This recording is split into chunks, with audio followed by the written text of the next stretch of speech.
Good morning, Yankees universe. Welcome back to another episode of the Yankees Morning Brew on this Thursday, October 19th. Like always, I'm your guy Hector, hanging out with my co-host, Mr. TC Stills. All you Yankee fans out there, wake up and get your coffee. TC, how you feeling, big fella? You got my coffee? Yeah, feeling good. Good. That coffee? Yeah, it's Thursday. You know, we got some open panel. We got some fans. You know, our chat.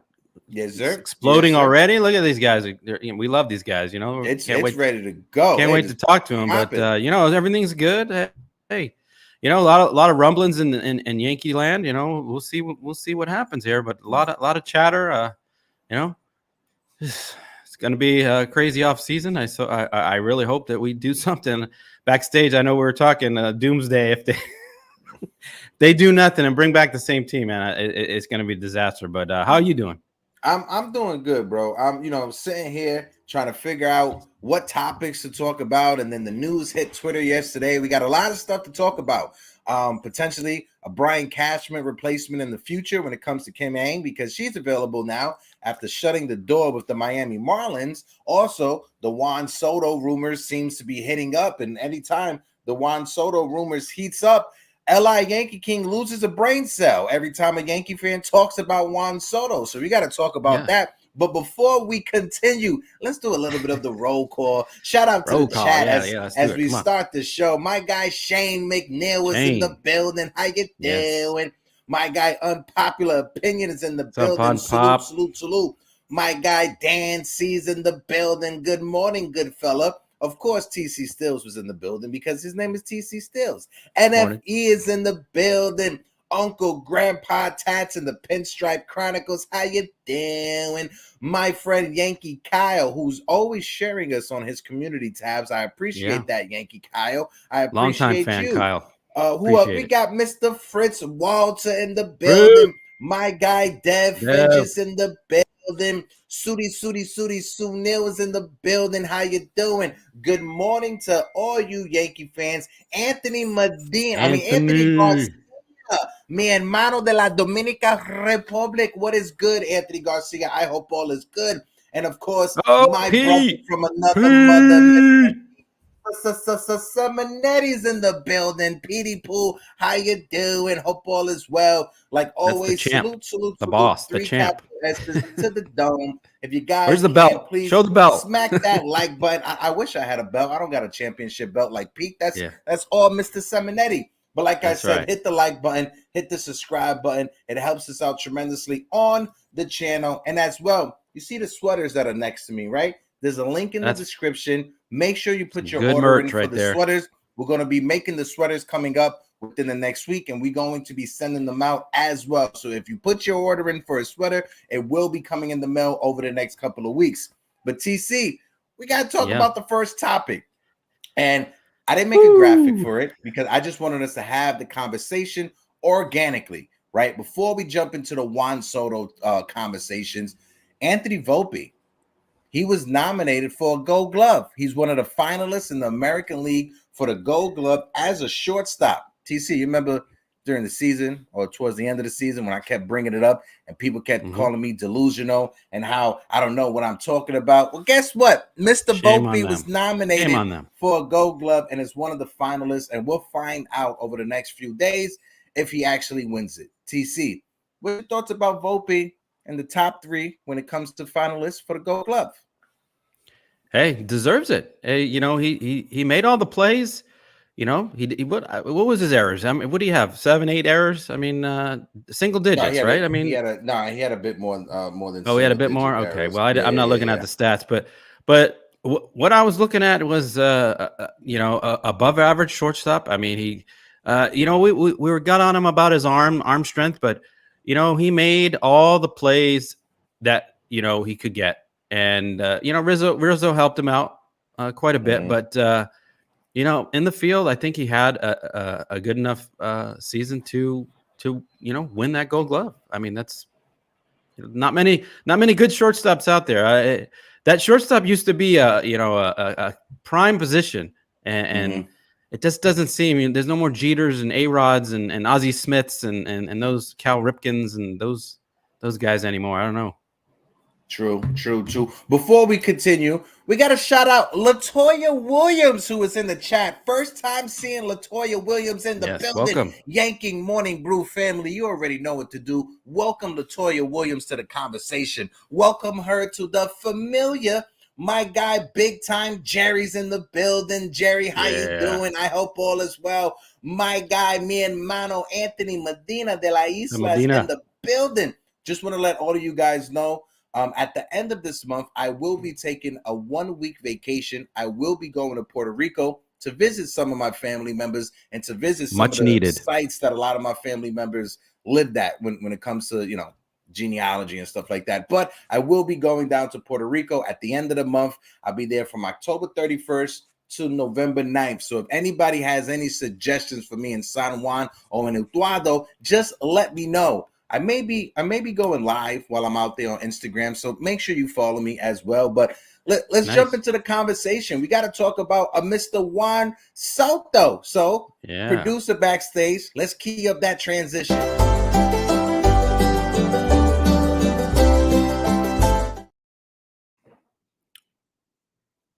The producer backstage is me today, but Juan Soto, when it comes to the industry, and of course, Yankees for clicks, we all know you always got to attach the Yankees next to any big topic so you could get the clicks and get the views on it, right? But we got to talk about the rumors and how people are saying that the Yankees are favored to land Juan Soto. Jim Bowden has the Yankees as the favorites to trade for Juan Soto this offseason. He proposes a package of Michael King, Johnny Brito, Everson Pereira, and Oswald Peraza. I personally drive all 4 of them across the country to San Diego if that's what it is and if that's going to make the deal happen. Shout out to my guy Evil Empire on Twitter. And as well, my guy Johnny Lasagna on Twitter also said, do I like Michael King a lot? Absolutely. Would I let him be the deal breaker for the Yankees when it comes to getting Juan Soto? Absolutely effing not. And I want to echo that. As much as I like Michael King, and he did look phenomenal coming down the stretch, 3 out of the last 4 starts of the season. But as much as I like Michael King is not going to stop me from getting a generational talent in Juan Soto. Juan Soto is the guy that the Yankees should get. I know there's some Yankee fans out there for some reason don't want the Yankees to get Juan Soto. I have no idea why. But when you look at Juan Soto, when you look at the production he has put out so far in his short major league career, the man's 24, 25 years old. He already won a World Series. He's led the league in baseball when it comes to on-base percentage 3 out of the seasons that he's played. Every season, and I point this out, every season he's been in the big leagues, minus the COVID season, he's had an on-base percentage over 400. You put Juan Soto in front of Aaron Judge would be coming to the plate 40% of the time with a runner on first or second. How can you say no? TC, I'm going to throw it over to you. Yeah, talking about this for a while now. I'm swayed. I mean, I'm getting Juan Soto no matter what. I'm not letting Michael King or Peraza hold up the deal. We've done that in the past. We've held guys back. We could have got Arenado, we could have got Harper, we could have got Machado, we could have got this guy and that guy, and no. We're getting Juan. We need to get Juan Soto. Imagine Juan Soto with Jason Dominguez and Aaron Judge as your outfield. Yankee fans, just imagine that. I mean, that's a dream. That's a dream come true. So Go ahead. If you had something to say, go ahead. No. I was going to say, and if you could get Juan Soto without giving up an Anthony Volpe, a Jason Dominguez, or a Spencer Jones, if Spencer Jones is still in the pipeline waiting to come up, how can you say no? TC, the package that he's predicting, and I personally think that San Diego is going to want a little bit more, or the Yankees will have to eat some money, bringing back Matt Carpenter or bringing back Cronenworth to absorb that money from the Padres payroll. But if you tell me it's going to take us Michael King, Johnny Brito, Everson Pereira, and Peraza and eating some money, how can you say no to this? Yeah, you can't. But yeah, I think you're right. I think I'm sorry, TC, but this would be on the same level when it comes to a steal, the same way Giancarlo Stanton was when the Yankees traded for him, because we didn't give up much prospects to get him. I'm sorry, TC. Go ahead, brother. No, I think it was just Sterling Castro for Stanton, but yeah, I think the San Diego Padres are they're gonna want a little bit more than that, unless they want to give up Matt Carpenter and Cronenworth for money. We'll take on their contracts. Then we'll lessen the blow going back. But I think they want a little bit more pitching.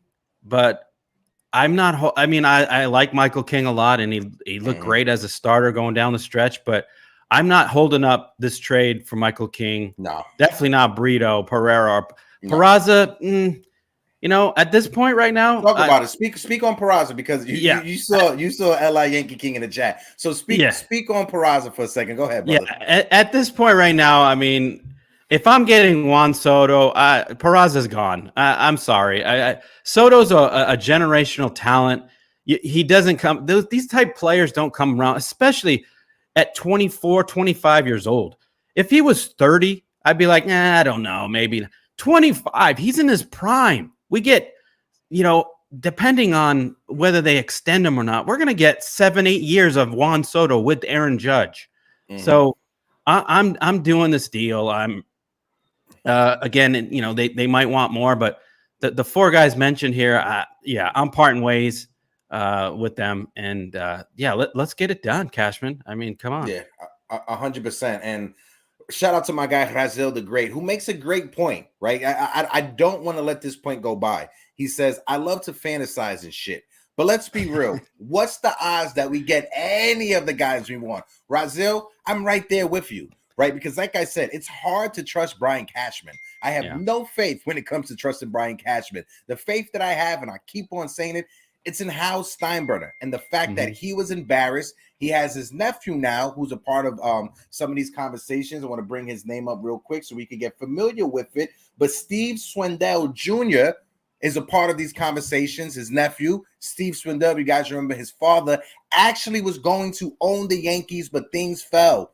Everything fell out of proportion in the late 90s, early 2000s when that deal was apparently going on. But his son now is a part of the day-to-day negotiations when it comes to the Yankees front office. And it seems like Hal Steinbrenner and his sister, who is the mother of his nephew, is trying to groom this young kid to take over the franchise within the next 10 years when it comes to Steve Swindell Jr., right? So like I said, Hal Steinbrenner, I feel he was embarrassed these past 2 seasons. I may be wrong, and if I'm wrong, I'll take egg on my face. I hope so. I hope he feels embarrassed. I definitely hope that he was embarrassed. But if I'm wrong, I'll wear the egg on my face. But when it comes to Juan Soto, Brazil, I know what you're saying, but it's not Yankee fans that are speculating this. This is not random Yankee fans that are just throwing shit against the wall, hoping that it sticks. These are industry guys, right? Hopefully they have some level of integrity when it comes to these conversations, and they're not putting stuff out there just for the clicks. But at the same time, you got to have that thought in the back of your head, Brazil. Because it hasn't been, especially when it comes to history hasn't been on our side, especially when it comes to free agent acquisitions over the past few years. The only big fish that we got was Garrett Cole, and that's because Garrett Cole really wanted to be a Yankee. Yeah, that's the only one that comes to mind that's really stuck here and really worked. But just a question to the chat and you, Hector, who do you not include in a Soto trade? Is everybody on the table? Or is there any one guy that you're not including in a deal, pitcher or position player?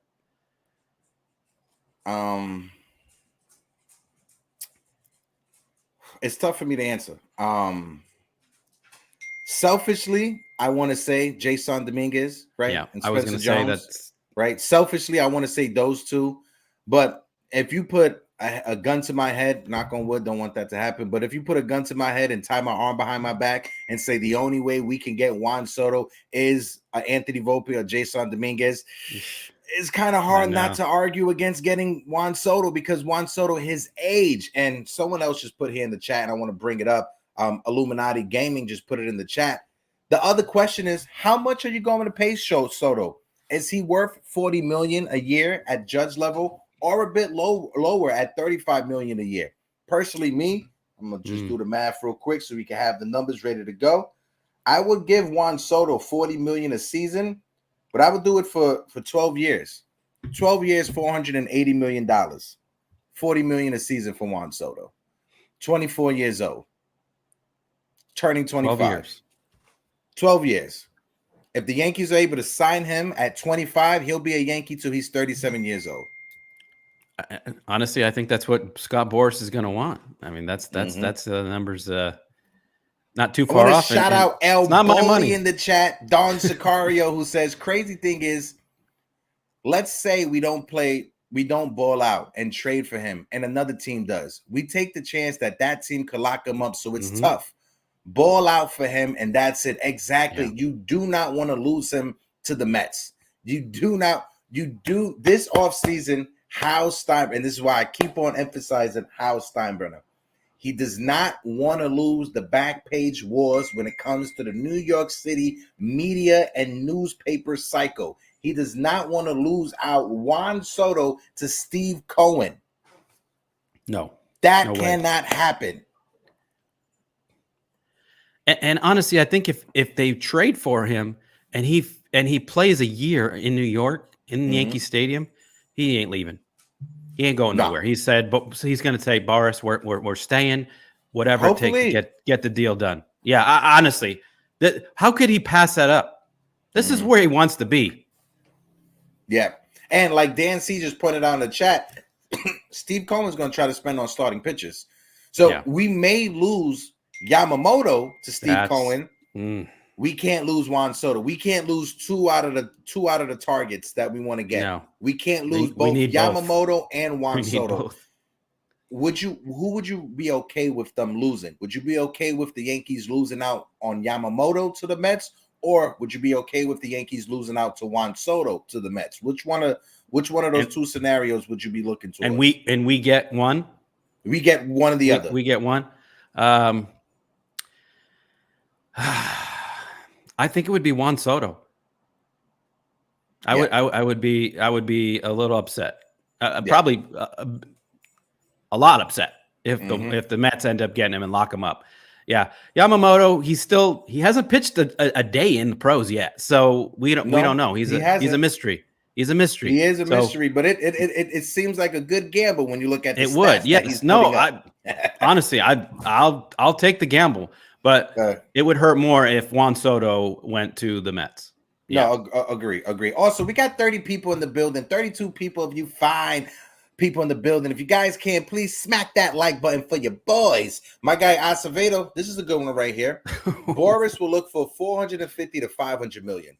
So I do 11 years, 450 with an opt-out after the 5th year and get the best of his prime. I don't disagree with that. I don't think the person outside honking the horn disagrees either. I think they loved it as well. Yeah. What's your thoughts on that one, TC? Yeah, I'm honking. Switch gears. I'm honking. honk for Soto. That's the new motto. I'm doing it. I don't even care about the money right now. The Yankees shouldn't be. They shouldn't be worried about this Cohen tax or this threshold or this or that. You got to go out. We're the Yankees. Bring back the evil empire. Spend the money. You can't lose out on a Juan Soto. If he's there available, you can't. You got it. All the cards on the table, all the money here. Just put a bag of money on the table and say, you want it? Let's go. Yeah. No, 100%. Shout out to my guy Jacob Petruzzi that's in the building. Petruzzi? Jacob, how you doing? My guy Ness, the baseball guy, says, be the Yankees again and stop trying to be the Oakland A's. Mm-hmm. Spend the freaking money. Stop with the money ball nerd crap. 100%, Ness. I'm right there with you. Minus the nerd thing, because I consider myself a nerd myself. But I'm right there with you, Ness, when it comes to that. Shout out to my guy, Ness. Anthony Medina says, how many times are the Yankees going to pass up on generational talent? Absolutely. 100%. And we passed up on Bryce Harper, right? This is the kid that replaced Bryce Harper in Washington.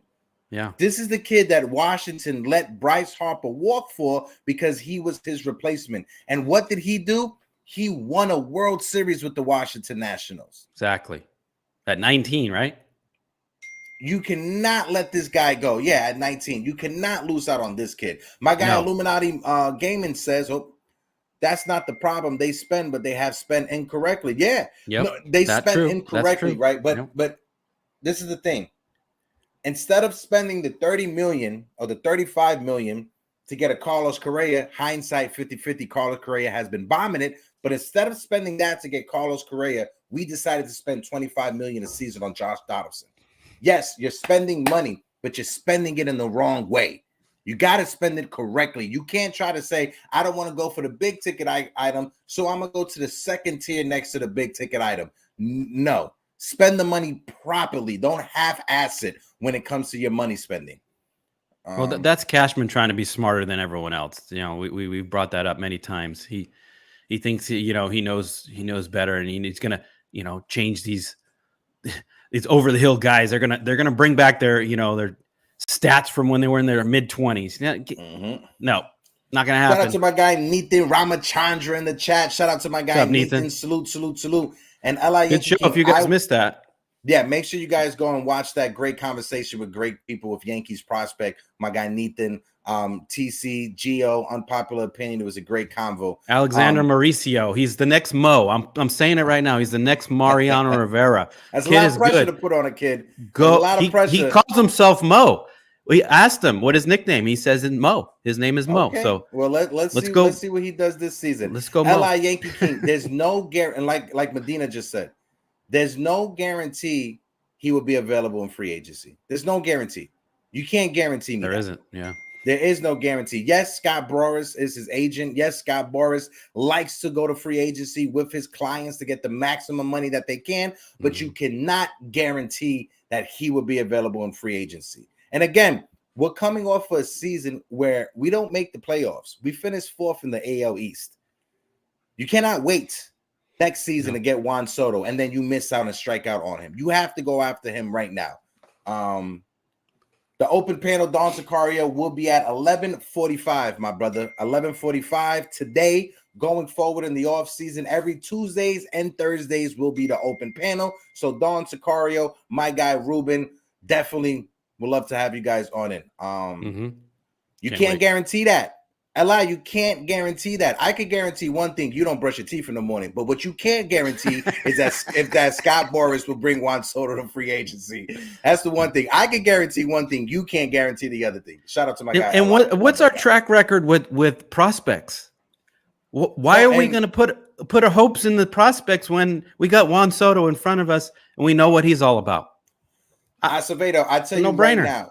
Acevedo said he already passed on 2 big extensions. So why can't he pass up another one to hit the market? I tell you right now, because last offseason, Judge already got his contract. You got to go about who sets the market. Judge set the market last year. Shohei Ohtani is a free agent this offseason. Yeah. Like I've been saying, Aaron Judge is the floor. Shohei Ohtani is the ceiling. If you're Scott Boras, you're going to look at what Judge got, and you're going to look at what Shohei got before you negotiate anything for Juan Soto. True. Yeah. 100%. But let's switch gears because, talking about this, we gotta look at who's in the front office, and it's Brian Cashman. And we got to talk about a possible replacement for Brian Cashman. Shout out to my guy, Don Sicario, that's in the chat right now. I took one of his tweets yesterday. Don Sicario says, bring in Kim Ang for the GM. Let her bring in a new manager If Soto becomes available, trade for him and maybe Hector as well, if possible. Get Yamamoto and get another lefty back that makes contact. If Josh Hector isn't a possible, bring in a closer, a real closer, if the Yankees can pull this off. Jeff Passan reported that the Miami Marlins wanted to hire a president of baseball operations over general manager Kim Ng, leading to her departure from the organization, sources told ESPN. When reached Kim Ng, she declined comment, but sources said she would have been the number 2 after constructing a playoff team. And this is the first playoff team in a full season, not the shortened pandemic season, since 2023. People said she couldn't do the job. First woman general manager in baseball. She turned that organization around, and she has roots with the Yankees. I will be 100% on board with bringing in Kim Ng to replace Brian Cashman. Now, I've seen a lot of Yankee fans, and majority of Yankee fans are supportive of Kim Ng coming in to replace Brian Cashman. Now, I'm not sure if there's two things. One, if people hate Brian Cashman that much, or two, people really respect what she has done in the game. Personally, me, I definitely respect what Kim Ng done with the Miami Marlins. What about you, TC? People in the chat, let me know. Let's get a thumbs up. Do you want Kim Ng? Or thumbs down? You want to wait till someone else becomes available? No, 100%. I'm all for bringing, some new faces into this front office, and she's perfect. I mean, look what she did with the Marlins.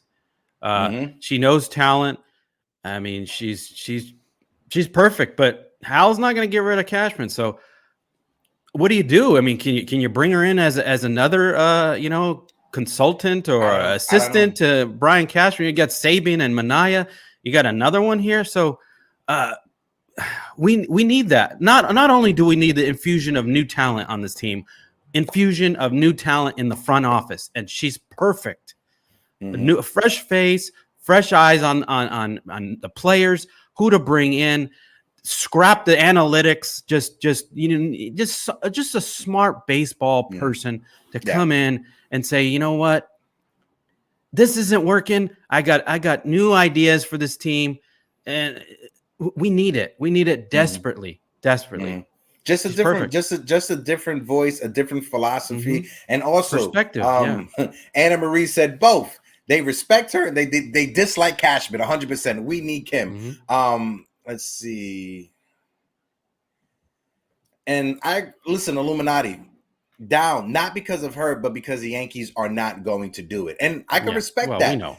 Because we know when it comes to, I think someone else said it.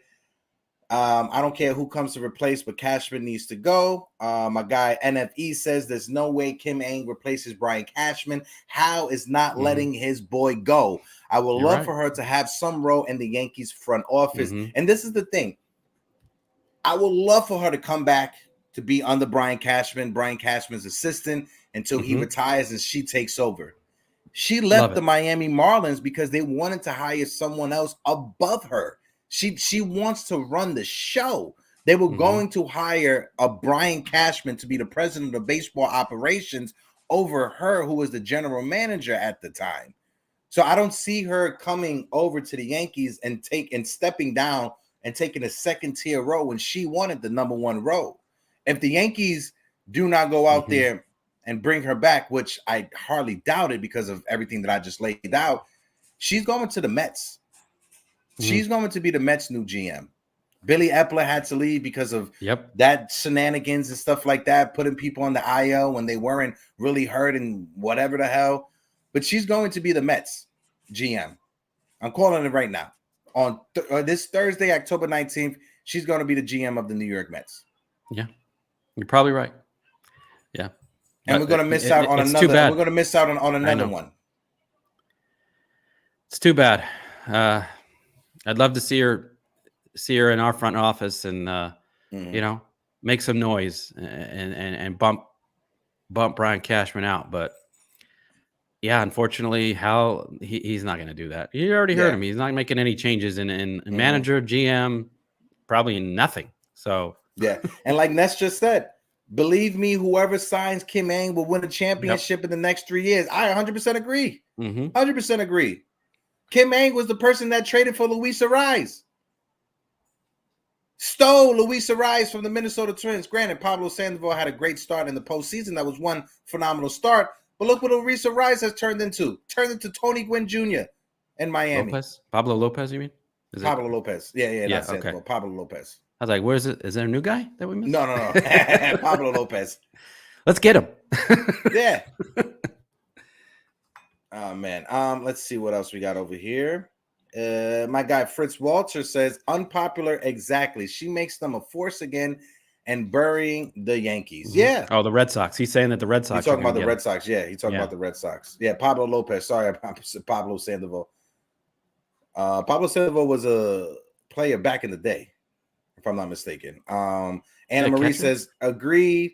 Hector, Cohen is smarter than Howe. He'll snatch Kim up ASAP. I agree with you, Anna. And shout out to Anna Marie as well in the chat. Shout out to everybody else that's in the chat as well. My guy Gio says, Hector, reason why she'll not go to the Mets is because baseball operations will not let her go to do her thing. Maybe. But then again, you got the Red Sox. So who do you want her to go to? We want her to go to the Mets or go to the Red Sox? I want her to come back home because she started with the Yankees, but she's going to most likely go to one of those teams. And like my guy NFE says, the chat is on fire.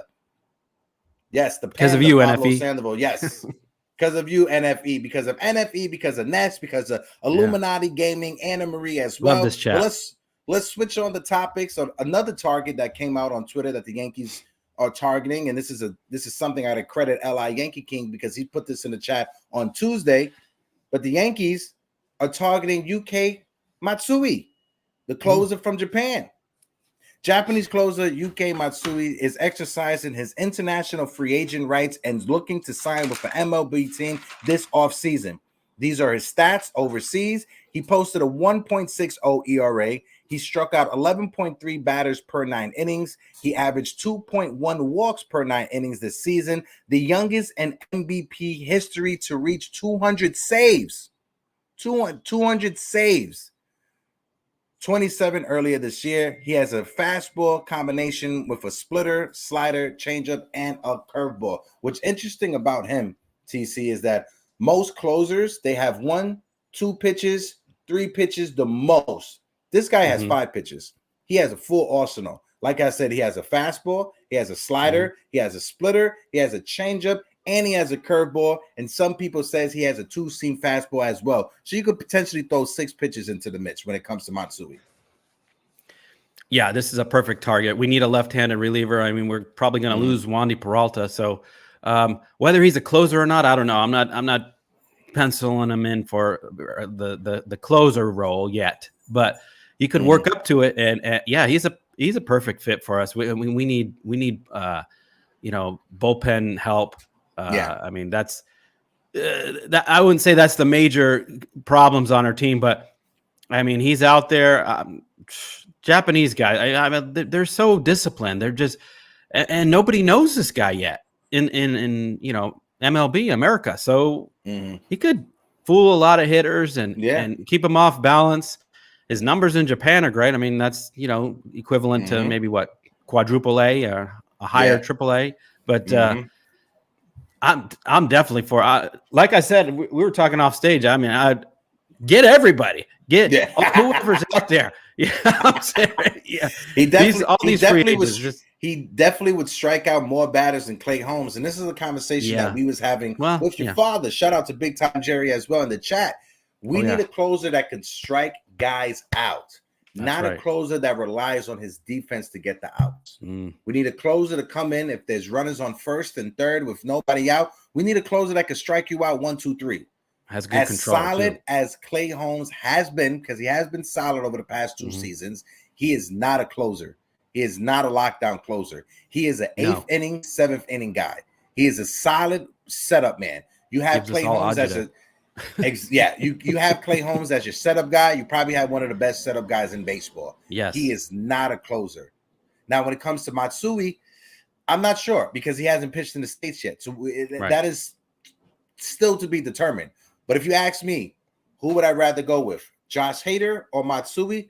I'm picking Matsui. And knowing the Yankees, they're going to go with the cheaper route. Matsui is going to be a lot cheaper than what Josh Hader is going to command. Josh Hader is easily going to demand $100 million as a reliever. Yeah, we got to spend our money elsewhere. It can't be in the bullpen. We can't be giving out $30 million a year to closers or no. I give a shot to Matsui. Yes, definitely. 100%. 100%. I want to shout out Latoya Williams in the chat. Latoya Williams says, "You are awesome, Morning Brew." No, Latoya Williams, you are awesome. And I appreciate you joining our conversations. And if we can, let's give a happy birthday to our guy, Yankee Kyle. It is his 35th birthday. Happy birthday. Yankee Kyle, happy birthday. I wish I had the button here to sing Feliz Cumpleaños para ti, but I don't have it. But happy birthday, my guy. Las maninitas. If you guys could put in the chat, happy birthday to Yankee Kyle, I'll definitely appreciate it. But my guy, El Numero Uno Ruben says, definitely need to trade for Soto. If Cohen trades for him, he won't reach free agency. Reminder, he instantly extended Lindor as a free agent at a free agency offer type contract. Soto has said no to an extension due. 100%, my guy Ruben. Oh yeah, and that's Cohen might give him $50 million a year.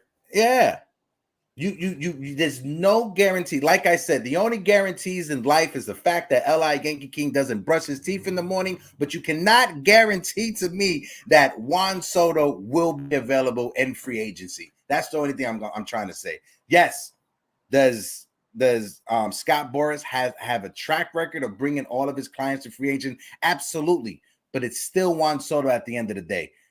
If you guys don't remember, Carlos Beltran was a Scott Boras client.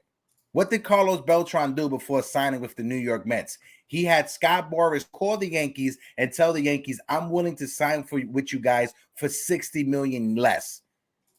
When have you heard a Scott Boras client say that he's willing to take $60 million less to sign with another team? The only reason why the Yankees didn't sign Carlos Beltran is because we traded for Randy Johnson and gave him that extra money. Yep.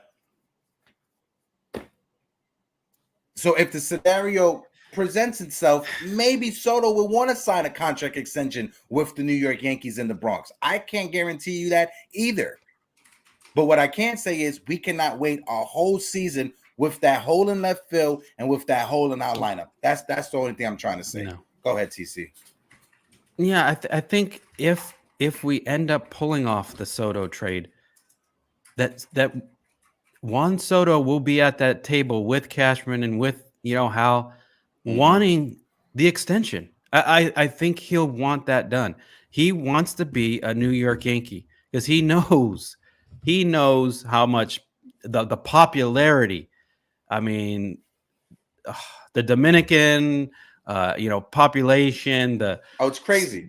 The jersey sales. The swagger. I mean, this it'd be unbelievable. This is for a lot of people that aren't Caribbean, aren't Latino, aren't Puerto Rican, aren't Dominican. If you guys don't understand, just listen to this.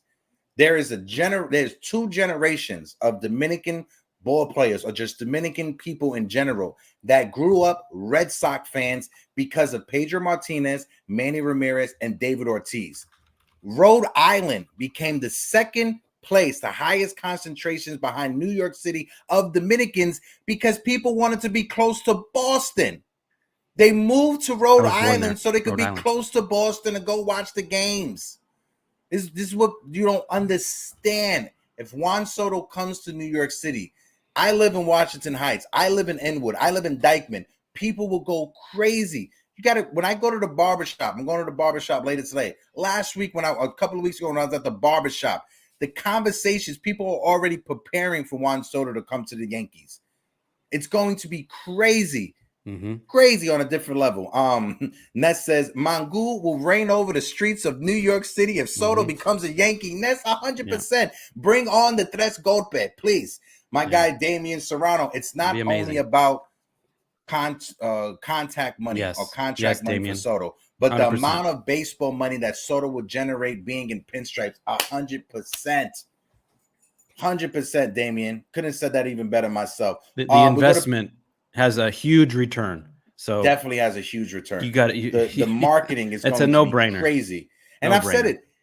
Juan Soto, his type of swagger, the way he carries himself, it's going to be like Reggie Jackson in the Bronx all over again. That's the type of swagger that Juan Soto has. The last time the Yankees had a player that had that type of swagger was a Gary Sheffield. But Gary Sheffield was more quiet with the way that he carries himself. Juan Soto, he would embody what Reggie Jackson was in the Bronx. And we got Gary Sheffield later in his career, though. We're getting Juan Soto in his prime, 25 years old. Yes. Him and Judge together? Are you kidding me? And like Dan C says, Juan Soto could be the mentor for Jason Dominguez, the Martian. All three of them? Perfect scenario. Just think about it. We already got Judge locked up for years. If we lock up Juan Soto, we got Jason Dominguez in center field. Our outfield over the next 10 years would be Soto, Judge, and Jason Dominguez. How can you not say no to that? Sign me up. Sign me up now. Absolutely. And like Medina says, as of right now, the Yankees have no kind of swag. Nothing. They have no kind of, this is what you need. This is what Juan Soto will bring to you. And it's not like he's super cocky or anything like that. No, it's just the way that he carries himself. Now, let's switch gears because we got to talk about our next topic before we put the link in for the open panel. I'll be putting it in about 5 to 10 minutes so everybody could come join this conversation. We got to talk about Gleyber Torres because the rumors are heating up. According to baseball trade rumors, Gleyber Torres is projected to make $15.3 million in arbitration this offseason. The Yankees are $1 billion entity, and while this number should be pennies to them at this point, we still have to wonder what is Gleyber Torres' future when it comes to the Yankees. And my guy Joe Randazzo said, we are still in the Hal Steinbrenner era of baseball. TC, I know this is a conversation we've been going back and forth on Gleyber Torres. You look at his production. He did have a phenomenal season, probably his second best season behind the season. He had 38 home runs. How are you feeling when it comes to Gleyber Torres? And if you had to put a bet down, are you leaning more for the Yankees to trade him or for the Yankees to keep him this offseason? There's just a lot of factors that go into this. I mean, honestly, if we don't bring in anybody, any impact bat, how can we get rid of Gleyber Torres? And then if we got the Soto trade, so if Soto, we get Soto somehow, Oswald Peraza would probably be in that deal. So what do you do there? Now you have a whole who plays second base? I mean, you have DJ LeMahieu, but I know Hal was high on Oswald Peraza being the future up the middle guy. So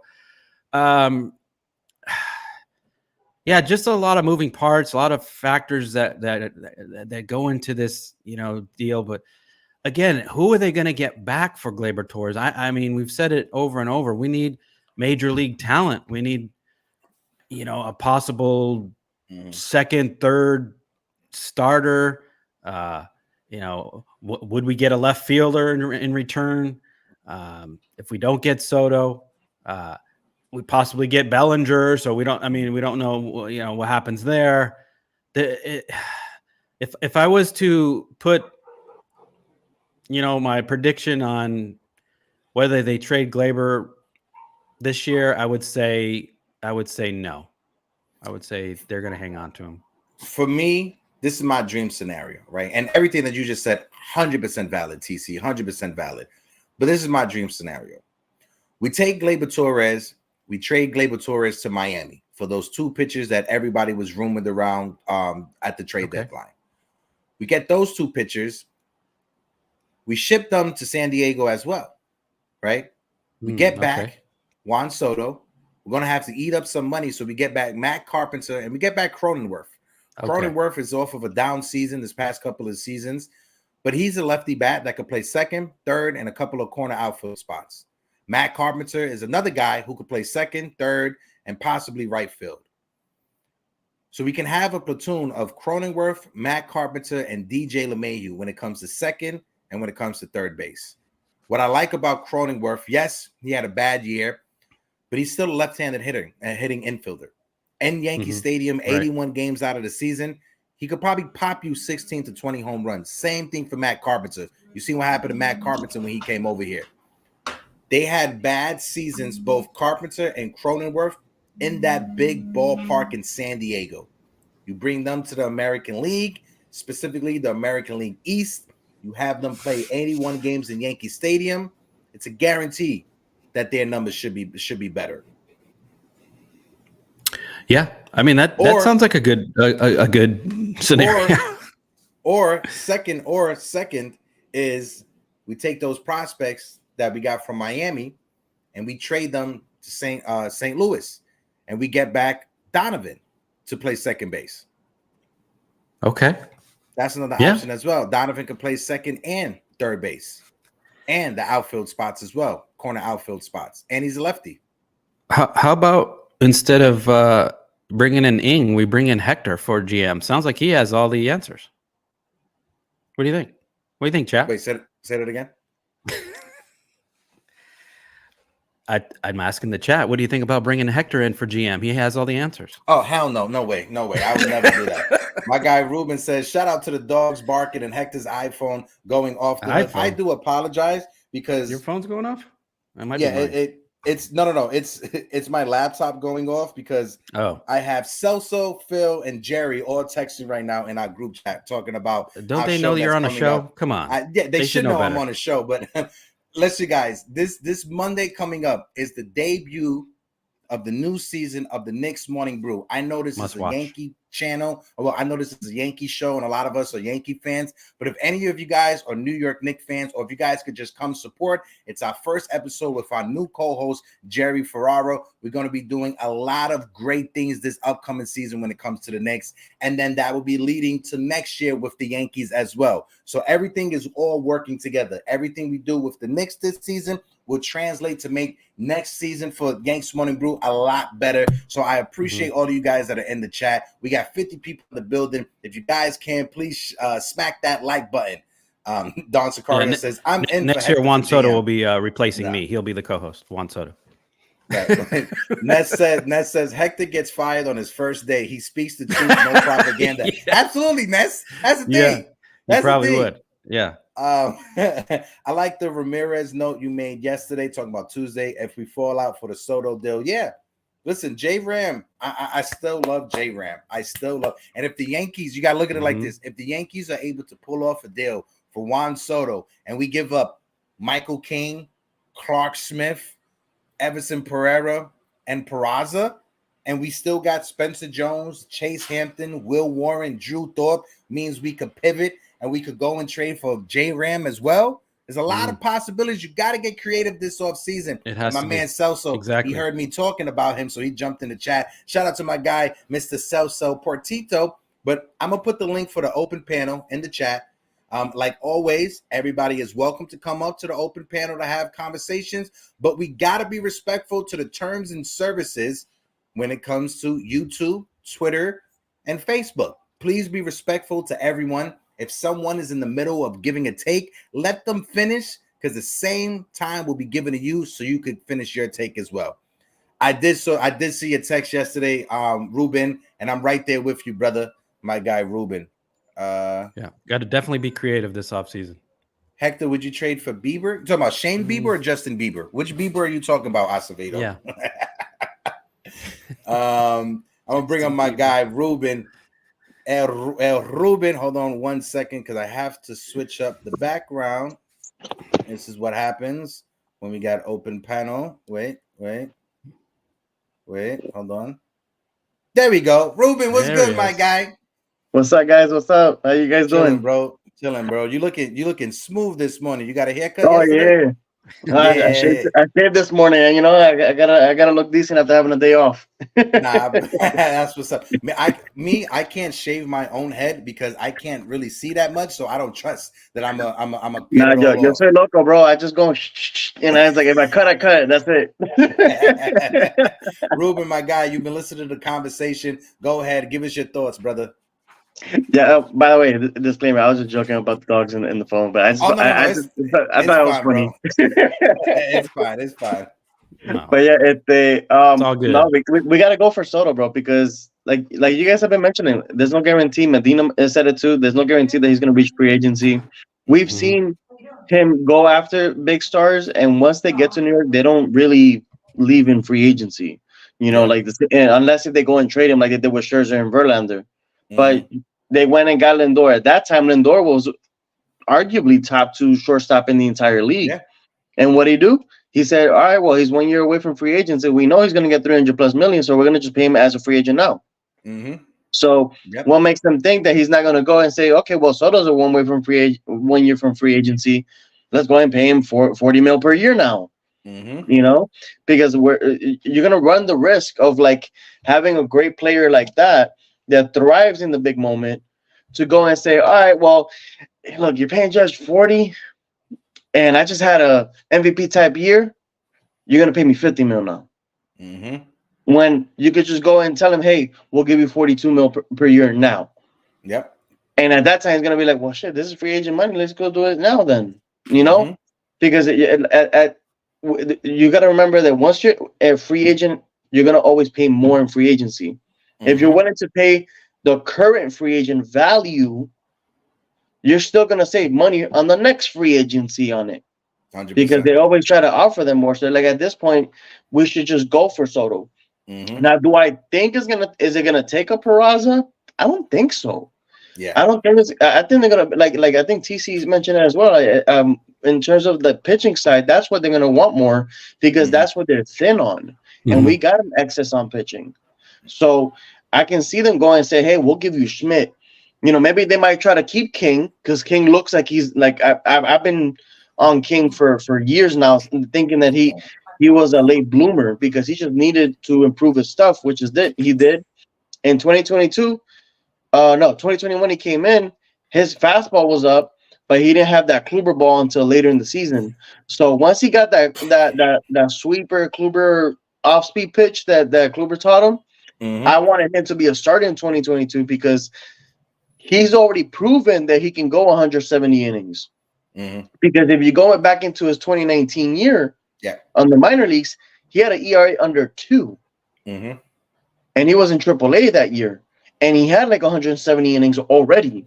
So he's shown that like he's actually had experience starting, going deep into games, unlike like looking at a Clark Schmidt, who this year just finally started going like 5-6 innings consistently versus his minor league development where he never pitched more than 90 innings in a year. Mm-hmm. So like so to me it's like I can see them want to keep King, but we got more than enough pitching to offer. We got Fitz, we got Warren. Even though I know you want to keep Warren, so I get it. Great interview by you guys on that. Appreciate that. You got Thorpe. You know Thorpe is that's my guy right there. Like I see like the fact that he goes deep into games drives me like that. That to me is like. Perfect. Yeah, it's good stuff. But I want to ask you real quick, Ruben, and I got other people backstage. I'm going to bring you guys up momentarily, but I want to ask you, Ruben, when it comes to King, because you said you would like to keep King, is he stopping you from making the deal? If the Padres are adamant if that is the deal breaker, if that is the deal breaker for the Padres, then I include him. Mm-hmm. Okay. Now, if you were to choose Michael King or Nestor Cortez? Oof. I'm keeping King. You're keeping King and trade copy. Just yeah, because King has the higher upside. Mm-hmm. Bet. No, I definitely agree with that. I got 2 people that I'm gonna bring up to the panel right now. I'm gonna bring up Uncle Tats, Don Sicario, and then I got Damian, Sunil, and Jonathan that I'll bring up momentarily. But I'm gonna bring up Uncle Grandpa Tats first. Grandpa Tats, how's it going? I'm good. Good to see you, Tats. Grandpa Tats. All right, now Tats, hold on 1 second. I'm gonna bring up my guy El Baldy, El Don Sicario. Yeah. What up? Chilling, baby. Yo, I had to use that tweet that you put out talking about Kim Ang, bro. I just had to. And while I was putting it, I was like, yo, I hope this bastard's in the chat so he can see that I'm putting it in the chat. But I want to start off with Uncle Tats. Tats, I'm going to throw it to you. You can listen to the conversation. Give us your thoughts on everything we talked about. And then let's throw it over to Don Sicario. And then Jonathan, Sunil, and Damian, get ready because I'll bring you guys up once they give their take. So go ahead, Uncle Tats. Really, it's the Soto conversation is the one that's been the most intriguing and the most interactive today. Mm-hmm. But and I'm with Ruben. You know, I'm a big fan of King. You know, I liked him in the bullpen. we had to admit that Eli was right about him being capable as a starter. If he's the deal breaker, would you just said I just caught a heart attack? What you just said? Yeah, believe me, it didn't sit well with me either. I'm confused. Since when did he think that King was a starter? He's always the guy trying to put starters in the bullpen. Early in the season, I thought he wanted to trade Michael King. Yeah, and he wanted to trade him at the same time. He said, "Make him a starter and then trade him." Yeah, let's not let his head get too full. But if that's the deal breaker, see you. Thanks for the memories. But this is Soto. This is a generational talent. True.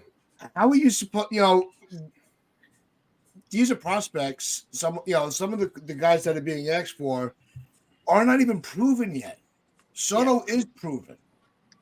Like you pointed out earlier, I think he came in and took over for Harper. That's how much that they touted this guy as being the next guy. And he came in so we're gonna get him just getting into his prime years, like DC said. Already with a World Series, under his belt.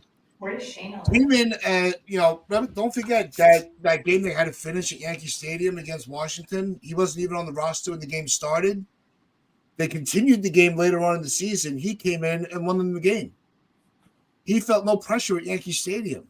Yep. Only being in the league, only being called up for a couple of weeks. This guy feels no pressure. Get him. Yeah. We cannot have another Harper. We can't have another Cliff Lee. We can't have another Verlander. Like, enough of this passing up because of our prospects. Mm-hmm. It's got to stop. Yeah. Soto is the stop of that right now. Yeah. And Cashman's got to get off his ass and take care of business. Yeah, and also, too, to Ruben's point, and I'll throw it over to Don Sicario to get his take. To Ruben's point, when it comes to the contract extension, right, it'll be a different scenario if there was other younger generational talents. Like, say, hypothetically, if Corey Seager became a free agent and he was 25 years old, if Bryce Harper became a free agent and he was 25 years old, then you could say Juan Soto wants to wait to free agency to see what those guys get. There aren't any young talents that are around the same age that is of Juan Soto that's going to be a free agent soon. Can any of you guys name me a young talent that's close to the same age that's going to be a free agent that Juan Soto really has to sit back and say, you know what, I have to wait to see what he gets before signing my contract extension? There's no one out there. There's no one that's going to be available over the next 4 seasons that's going to come close to what Juan Soto is. Don Sicario, give us your take, because I got 3 other guys I got to bring up as well. Go ahead, Papa. Yo, y'all know how I feel about Soto. I've been wanting Soto for so long. Oh, my Ruben knows him. Yep. Bro, you do whatever it takes to get Soto. You give up whoever they want. I mean, of course, the Dominguez talk, especially for 1 year of Soto, is a little bit choppy. But at the same time, we don't want to risk letting him go to another team, and then we pull up Mookie Betts and he extends with them. Look at how the fans are reacting right now with Harper. Can you imagine watching Soto back out with the Red Sox or the Mets? How fans are going to be reacting? So my thing is why I think the Yankees are going to go for him. If they're not going to make any major changes to the brass. Mm-hmm. I feel like they're going to just at least ball out on some players. Mm-hmm. They're like, well, we know the fans are going to be upset if we don't make major changes, if we keep Cashman, if we keep Boone. The fans are going to be pissed. We can lighten the deal up if we at least bring in some good talent to this team. Bring in Yoshi, trade for Soto. You know what I'm saying? Like, kind of ball out on that side of it. But I don't know. If it's up to me, I'm all in. No, I'm right there with you, Don Sicario. Yeah, Ruben, I'm about to laugh too. I know exactly what you're about to say. Yo, the way the screen froze on Don Sicario, he looks like he's in the middle of a rant saying, I've been wanting Soto since he's had diapers. I literally just took a screenshot. I didn't know I froze, my man. I literally just took a screenshot of this so I could put it later on Twitter. Yo, make as many edits you want. Meme. You can make a meme. I'm good. Nah, never. I told you to get Soto since he's been 2 years old. No, but listen, Don Sicario is making valid points talking about Juan Soto and the impact he can have in the Bronx. It just makes me just get so giddy just thinking about it again. Our foot could be taken off, our shoe could be taken off because it's the Yankees. It's Brian Cashman at the end of the day. We have to sit back and hope that they make a move. But if the deal is what it was reported, King, Smith, Pereira, and Peraza, there's hardly any way that you could say. I'll drive him. There's hardly any way that you could say no to that. I'm sorry, you can't say no to that. And like Don Sicario said, Mookie Betts got that contract extension when he was traded to the Dodgers. Ruben brings up Francisco Lindor got that contract extension when he was traded to the Mets. If Shohei's already signed his deal and Judge, his money is already set in stone, if you're Juan Soto, who are you waiting on to set the market? You're not waiting on anyone else. There's no one else to wait on to set the market. You already saw what Shohei got. Go out there and get your money. But before we continue, I'm going to throw it over to Ruben. But before I do that, I got two people I want to bring up backstage. I got my guy Sunil, and then I got Jonathan in the building. Jonathan, how you doing, my guy? Hope all is well. Everything's good. Good to see you guys. Sunil, I want to throw it it over a while to you. Since I've been on a panel. I know, just like Jonathan, you met up with me at Yankee Stadium, and I'm like, did I do something wrong to Jonathan? Because he hasn't been back up to the open panel since we hung out at the stadium, Uncle Tats. What did I do? Did I rub him the wrong way? But Sunil, I want to throw it over to you, Sunil. You've been listening to the conversation. Give us your take, and then throw it over to Jonathan, and let's circle back over to TC and then Ruben. Go ahead. Well, jokes and sarcasms aside, I would ask the Padres front office just to confirm, were they asking for Michael King or LA Yankee King? Because if they were asking for the latter, I would gladly part. I don't think they asked him Not for the nothing. latter. I wouldn't get rid of LA. I wouldn't get rid of LA. He's too valuable for the Yankee fans. Exactly. Like if we don't have him, son. Who's gonna make the party fun? Listen, LA Yankee King is our version of the rally monkey. That's what LA Yankee King is. Go ahead. We could always have Michael Caputo too. I mean, no, just bring him back. Caputo is the rally squirrel. That's what he is. Caputo is no, the he's squirrel, and LA Yankee King's the monkey. He's the rally garbage pail kid.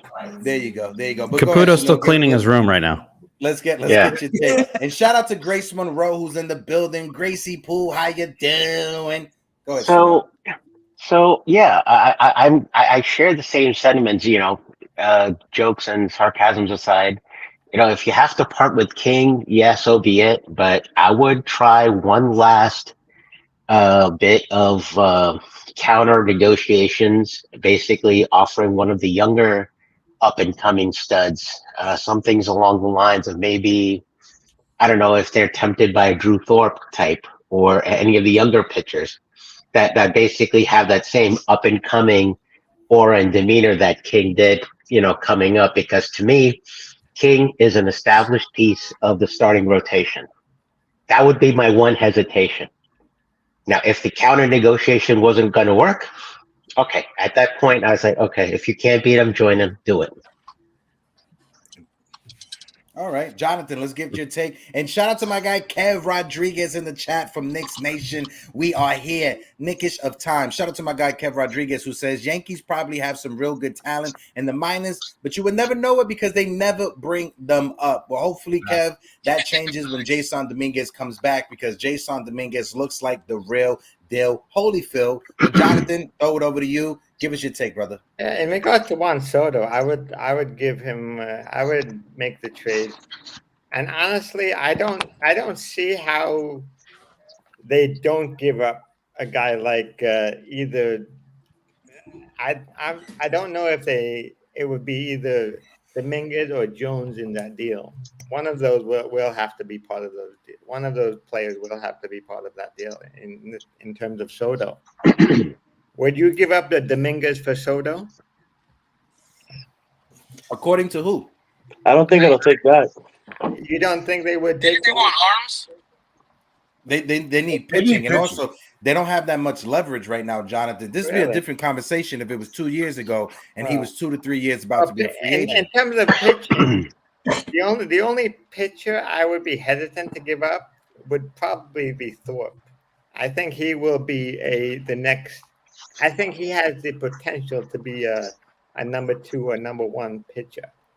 But if it comes to Soto, I would take him. But I also am on the train that I would just trade Torres. I I know that's unpopular with some people, but for me, I would trade Torres, and I would get rid of his salary, get rid of his lack of defense, and yes, he's a positive in some ways, but if I'm getting Soto, you make up that offense with Soto. In regard, what offense are you losing if you get Soto and trade Torres? What offense are you losing? You're still gaining more offense if you was to ask me. If you was to do that. So if they get Soto, I'm trading Torres and getting some prospect capital back. No, listen, I can't disagree with that. Also, we got 45 people in the building. If you guys can, please smack that like button. But I want to throw it over to you, Ruben, real quick, right? Because Jonathan brought up Drew Thorpe, and I know you heavily invested into the Yankees minor league system. Because for the fans that aren't familiar with Drew Thorpe, let them know what do you like, what do you don't like when it comes to him. You brought up the fact that he pitches deep into the game, which is something we actually need. But go ahead, Ruben. Yeah, because the thing with Thorpe is that like he's kind of like a throwback in a sense, and that's why I was also really big on King. So when you look at guys like that have that pitch ability to such a good command that he does, that he strikes people out not just with stuff. It's just that he's just a pitcher's pitcher. Like he just pitches and makes you look stupid. Like because he just sets you up.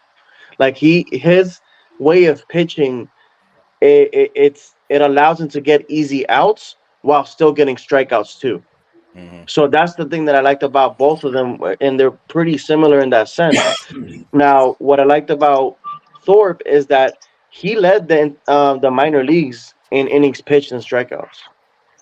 Like he was the guy that basically, if you take his starts, divided his innings and divided by his starts, I think he's pretty much the only minor league pitcher that's a top prospect that averaged 6 innings per start.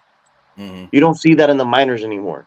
They handle these kids with kids' gloves. They're like, oh, let him average 5 innings. Like there was this one pitcher that was supposedly, and I remember watching a poll from an MLB Pipeline on X where they were saying, oh, out of these 3 pitchers, who should win the award, and they were giving it to like the Padres pitcher, and I'm like, this guy averaged like 3.5 innings per start. Like so, like those are the kind of things that I'm like, he's a throwback to what we used to see, where like, okay, they're coming up and they're ready to throw 6-7 innings in the get-go, like from the beginning. So that's what I like about Thorpe, because he has a good fastball. It's not 100, but he's low to mid 90s, and we've seen guys that don't necessarily need to hit 100 all the time. Look at Michael King. He can throw 97, 98, but he's at 92, 93. You know what I mean? So like he knows how to use his fastball, and on top of that, he's throwing overhand.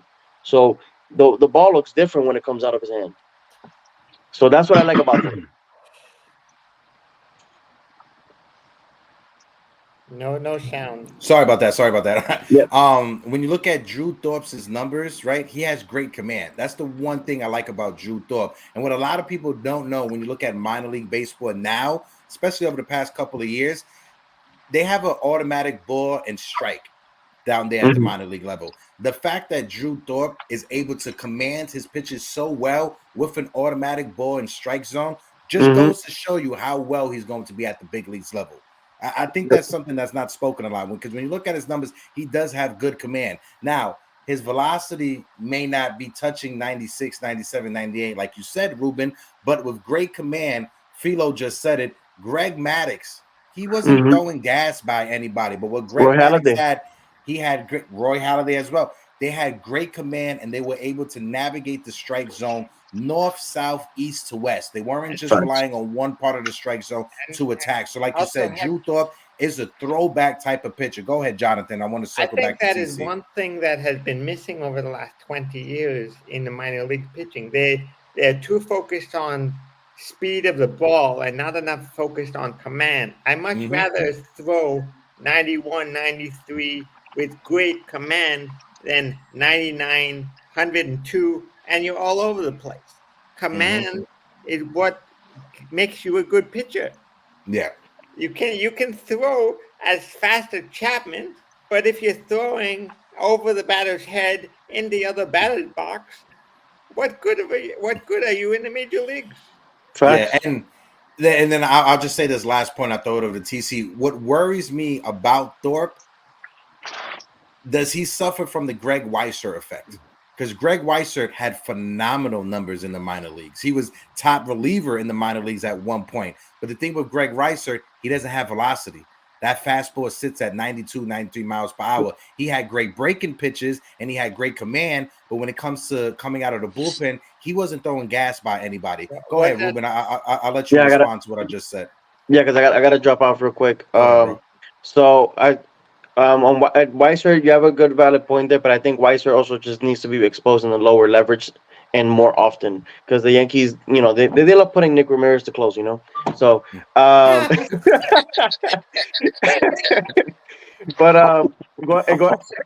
going back to San Diego, so I'm looking at MLB Pipeline, and the reason why I'm not worried about them asking for Dominguez, remember we also got Spencer Jones too, so like we can give them Spencer Jones at the very worst. But their top prospects for San Diego, they don't have anyone close that's a top pitcher. They have maybe one in their top 6 that's 2024 ready, but that's if he's even ready. So they're gonna want as many MLB ready arms because their next, like their top 4 prospects, 2 of them are pitchers, and they're not going to be ready for like another 3 years. So they're guys like the ones that they have, like that'll probably be ready next year is Jackson Merrill, who is a shortstop. That's another reason why I don't think they'll get Peraza. So I don't think it's going to take a Peraza. I don't think it's going to take a Jason Dominguez. They might want to replace the left-handed bat and maybe get like a maybe ask for what's his name, Spencer Jones. I just said it. There we go. So that's the only thing. But remember, Jackson Merrill's a left-handed bat too. So and also too, when it comes to Spencer Jones, Ruben, I appreciate you because I know you got to dip out. Spencer Jones, I can live with Spencer Jones being traded, and I can see San Diego wanting to get Spencer Jones back because he's from California. He's a local kid. So they can sell the whole thing about, oh, we got the local kid from the area to replace Juan Soto, so they can sell their fan base on that. But Ruben, I appreciate you, my guy. I want to throw it over to TC and then throw it back over to Grandpa Uncle Tats. Later, Ruben. Thank you, Ruben. And thanks again, as always. You guys are great, man. For real. I appreciate you guys. I appreciate you. I appreciate Don Sicario. Nice. Make sure you guys go and follow NYY News on Twitter, my guys. Go ahead, TC. Yeah, so talking about the Soto, I believe they would ask for Spencer Jones, but I wouldn't include both. Like if they wanted Dominguez and Spencer Jones, and then if say they wanted Thorpe and Warren, I'm not giving both. Like it's one or the other. I think like Ruben had a valid point. They're going to want starting pitchers, major league ready pitchers, Michael King, Clark Schmidt, maybe a Johnny Brito, Randy Vasquez. Those type guys back, and again, I'm not worried about losing a Drew Thorpe or Will Warren or those. It's because it's a crapshoot. We don't know what they are in the major leagues. We know what Juan Soto is, and we have a window closing. We know what he is. We got to get Juan Soto at all costs because of the impact he's going to have on this team. I can't take a chance and hope that these kids are going to, pan out. We don't have a good track record with any of these guys, any pitchers. So why not? I mean, everybody should be on the table. I gotta ask Sunil. Sunil, what was for breakfast this morning? Is that a dairy-free yogurt? What would you eating? Oikos, 000. Okay, there you go. Watching the cars. Oikos 000. No runs, no hits, no errors. No free advertisement for Orcos. No free advertisement here. But you going vegan, Sunil, or is that a rumor? Vegan? Yeah. Says who? Oh, I don't know. You were talking it up in the chat. I'm frying me some fried chicken right now. But Uncle Tats, throw it over to you, Uncle Tats. When it comes to the conversations we've been having, obviously we got to talk about Juan Soto because it's the top thing right now. I want to ask you, and to throw it over to Don Sicario and then Sunil and then Jonathan and to the yogurt as well for Sunil. What's the contract that you're willing to give up for Juan Soto? How many years? What's the price value? Where are you looking at? Where is too much for you as a Yankee fan? Same question to Don Sicario, Sunil, Jonathan as well. I think the conversation has to start around the $40 million mark per year. and then it'll vary from there of the years that are involved. Right, and I'm not a big money guy to do it off the top of my head, but if you're paying 40 for 12 years, I think that's fair because of his age. DC brought up the point earlier. He's it's not like he's at the tail end of his 20s, middle, early. He's really hitting his mid-20s right now. So that's where I would go with that. I would go like, if it's 40 million a year, I know a lot of people were saying, you can't pay him more than Judge. My retort to that is I don't think Judge has the ego to worry about how much somebody else is making. Judge agreed to this contract. There's always going to be somebody that's going to make more than you at some point. True. A-Rod made more than Jeter. To win in New York. So even if they have to pay him a little bit more than what they're paying Judge, I don't think his ego is going to get in the way of that. I think he just wants to see the Yankees put together a winning team. That's what he came back for. Yeah, that's true. Judge wants a winner. Yeah. And when you look at possible scenarios of Juan Soto, you could offer him 12 years, 480. That's 40 million a season, and give him that opt out after the 5th year. He goes back into free agency at the age of 30, and he could cash out one more time. Let him make a decision if he wants to re-enter free agency before 30. There you go. Don Sicario, same question going your way. People in the chat as well. Let us know. My guy Ruben says 480. Anna Marie says 300 mil. Let me know in the chat down below what's the dollar figure and what's the years for you guys. Sudi Sunil, the money man. What's your thoughts? So for Soto, if we're going double-digit years, it almost has to be. I mean, I've heard this said by I can't remember who, but if you're paying Judge already 40 million, it has to be in that neighborhood, possibly greater, because this guy's a co-MVP candidate. So it has to be in the neighborhood between Mike Trout and Pat Mahomes type money. And that's just what that's just basically what the market dictates. Yeah. I'm only the messenger, not the. I don't make this. Facts. Jonathan, same question going your way. What's the years? What's the dollar figure? I'd probably go again 12 years, 480, maybe even 500 if that's what it would take to sign him. I would go 10-500. I'll do the opt out after 5 years. Put him back on the market, and maybe I would do something also what they did with Cole, have an option for the Yankees to avoid his opt out if they want. They need to be very creative with a long-term contract like that. So definitely. Given an opt out, but it also gives the Yankees the first shot to bring him back if they want. My guy Ness says 350 for 10 years. The opt out after 5. Bam! Pass me the Brugal. I'm right there with you, bro. It's happy hour somewhere in the world. Ness, pass me the Brugal. I like that. Go ahead, I like that. Stills. I'll let you go, and I'll get my dollar figure as well. Go ahead. Yeah, the 40 for 12 years, 480. That seems about what I think he should get. I mean, he's 25. 12 years puts him around 37 years old. So I'm not worried about the years. That I'm not worried about the money. I'm worried about the window closing. You got to bring him in right now in his prime. And we got to stop worrying about the 12 years from now. Who, of course, he's gonna, his numbers are gonna decline, and we don't know what we'll have. Spencer Jones, we'll have another star. There'll be another, there'll be paid guy that someone else will replace him. Probably within 5-6 years of his contract. So I'm not worried about it. Can I ask a completely separate question from what we've been talking about? Go ahead, Jonathan. If the Yankees believe in a guy like Volpe, do you think they give him a long-term deal like the Braves have locked up their young players?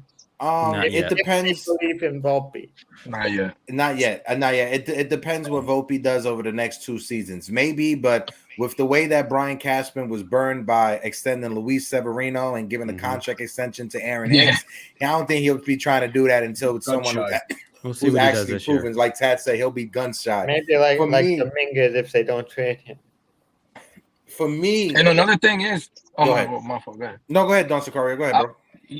You know, and I agree with what everybody was saying, especially Uncle Tats, like with the contract. 40 mil is that's a perfect number. You want to go a little bit higher, go a little bit higher. Everybody's worried about Judge. He hit it on the nail. Does Judge really look like the type of dude to be like, oh, nah, son, he's getting paid more than me? Nope. Nah, he's out there taking pictures with his little dogs. He's just happy to be there. He's getting his money. He wants a winning team. And Juan Soto, bro, what is he, 24 years old? He's about to hit 25? Yeah. That guy is perfect for Yankee Stadium. He's so young right now. He's such a strong kid. Like, you can give him a 10-year plus contract without any regrets. The 5-year opt-out, whatever you want. Now, the only thing is, it's going to be tough with Boris if Cashman wants to be creative with him. You know, Boris he'll get even more creative. So there's going to be a lot of little negotiation, which is fine. I think Brian Cashman knows that trying to get Juan Soto, this is the type of negotiation that it's okay to kind of lose a little bit, because all of that money that you're going to give up for him, you're going to get it back. In New York, son, the Dominicans in New York, the Hispanic community in New York alone is going to show so much love. Son, there's going to be Platano chains all over. Crazy. Son, Dominican It'll flags. be New Year's Eve all over again, every day. Bro, Don It's going Sicario, to feel like them WBC games. Don, that's why I said, bro. That's why I said, people immigrated and migrated to Rhode Island so they could be close to Boston, Massachusetts. Yeah. Like Rhode Island is the second highest concentrations of Dominicans in the United States, and they moved. You're not putting down Rhode Island, are you? Sorry, I'm not putting down Rhode Island. I'm saying it's a good thing. TC, what are you talking about? You know all the Dominicans that was there. Born in Providence, man. They all moved. Whoa, hold on. But Hector's putting down Rhode Island, so watch out. Get him defensive the way Tats get defensive every time. Let's make it Long Island. Yeah, see, I'm sorry, Tats. I'm so sorry. Yeah, Long Island too. Come on. I'm so sorry. Shout out to Rhode Island. Shout out to Rhode Island. They have great clam chowder, I heard. But anywho, love it.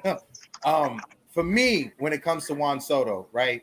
If we trade for Juan Soto, I know you brought up Brian Cashman, Don. I don't want Brian Cashman nowhere near these conversations. Nope. Brian Cashman, you're on timeout. You can't even enter the building. Your business, son. Your ID card's not going to even work with security downstairs. All right.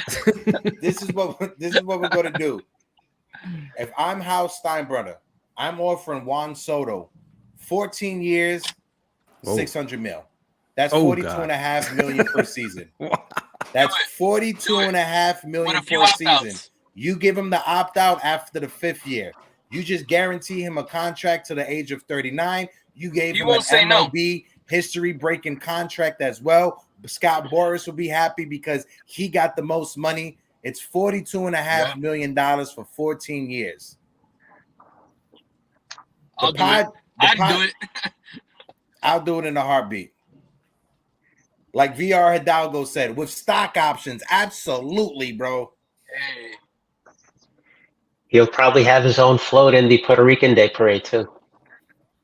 We can't miss out on another. You can't. I mean, him and Harper, the two best fits for Yankee Stadium. And look at the way fans are responding to Harper balling out in Phillies. Mm-hmm. Imagine if Soto goes to imagine Soto in the Red Sox or in the Mets, helping them get into the World Series. Imagine how the fan base is going to react. That's what I'm saying. We cannot way too many stars. Lose him. We can't lose him to the Red Sox. We can't lose him to the Mets. We can't lose him to the Dodgers. There's no one that's going.